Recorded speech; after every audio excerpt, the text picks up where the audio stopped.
छुटा जी तो कैला रंगदारी रे घर चढ़ के मारबो बरियारी रे छुटा जी तो कैला रंगदारी रे घर चढ़ के मारबो बरियारी रे तोरा बाप के न तोरा दादा के चिन्हबो बेटा सब गोली मारबो ताएगो गिनबो तोरा बाप के न तोरा दादा के चिन्हबो बेटा सब गोली मारबो ताएगो गिनबो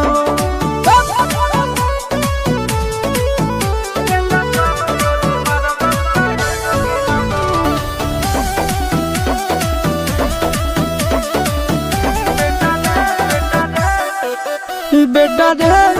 काटा से ठोक देबो चिमनी के भाठा में झोंक देबो देखबो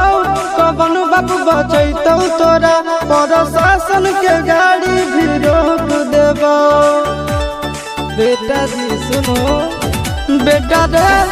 काटा से ठोक देबो चिमनी के भाठा में झोंक देबो देखबो कवन बाप बचैतौ तोरा प्रशासन के गाड़ी भी रोक देबो तोरा जैसन के हम खड़े खड़े गिनबो बेटा सब गोली मारबो ताएगो गिनबो तोरा बाप के न तोरा दादा के चिन्हबो बेटा सब गोली मारबो ताएगो गिनबो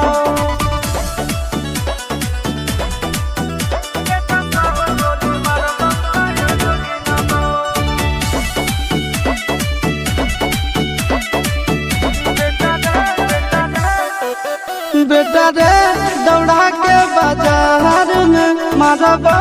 गोली तोर कपार में रंगदारी जे करबी बिहार में गड़ देबो गंगा जी किनार में इतना मार पड़तो न बेटा बेटा रे दौड़ा के बाजार में मारबो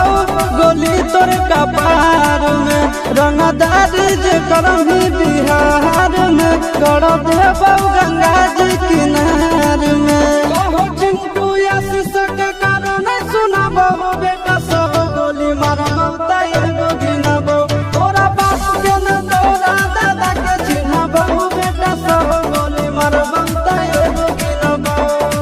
मारत मारत पिछुआरा